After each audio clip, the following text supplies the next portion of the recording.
Hello बच्चों, चलिए प्रश्न को समझते हैं। रेडियो एक्टिव पदार्थ की अर्धायु टी एवं क्षय नियतांक डी के कांस्टेंट लैम्डा में क्या संबंध है? हमें अर्धायु व क्षय नियतांक में संबंध बताना है। मुख्य अवधारणा में हम देख सकते हैं कि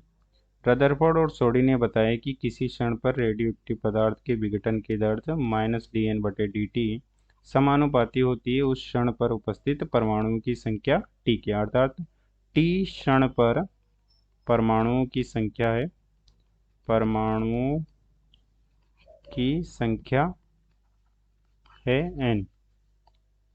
और जब समानुपाती नियतांक हटता है तो वहां पर लग जाता है एक नियतांक लैम्डा, जिसे हम कहते हैं लैम्डा नियतांक, क्षय नियतांक, उस रेडियोएक्टिव पदार्थ का क्षय नियतांक है। तथा इस समीकरण को हम इस प्रकार से प्रदर्शित कर सकते हैं, n बराबर n नोट e की पावर माइनस लैम्डा टी, जहाँ n नोट प्रारंभ में या t बराबर 0 समय पर परमाणुओं की संख्या।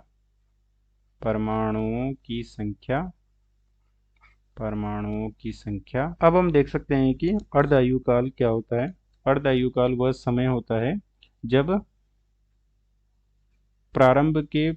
परमाणुओं की संख्या आधी रह जाती है, अर्थात उस समय पर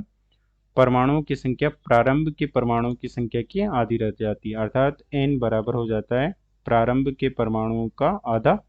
और वह समय t अर्धायु कहलाता है, अर्थात टी हाफ कहलाता है। तो ये हो गया अर्ध आयु, और इस मान को हम इसमें समीकरण में रखेंगे तो ये हो जाएगा n नोट बटे 2 बराबर हो जाएगा n नोट e की घात लैम्डा टी हाफ, क्योंकि समय ऐसा समय अर्धायु कहलाता है, तो t की जगह पे हमने लिख दिया टी हाफ, और n नोट से n नोट कट जाएगा, दोनों तरफ हम log ले लेंगे तो ये हो जाएगा log 1/2 बराबर हो जाएगा, log लेंगे तो e हट जाएगा और ये हो जाएगा माइनस लैम्डा टी हाफ, और ये हो जाएगा log e 1/2 minus lambda T half, और ये हो जाएगा log e की घात 2 माइनस में, और ये हो जाएगा माइनस लैम्डा टी हाफ,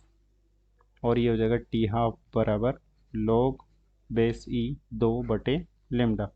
और log बेस e 2 को हम लिख सकते हैं 0.693/लैम्डा, और ये हो जाएगा अर्धायु तथा क्षय नियतांक में संबंध,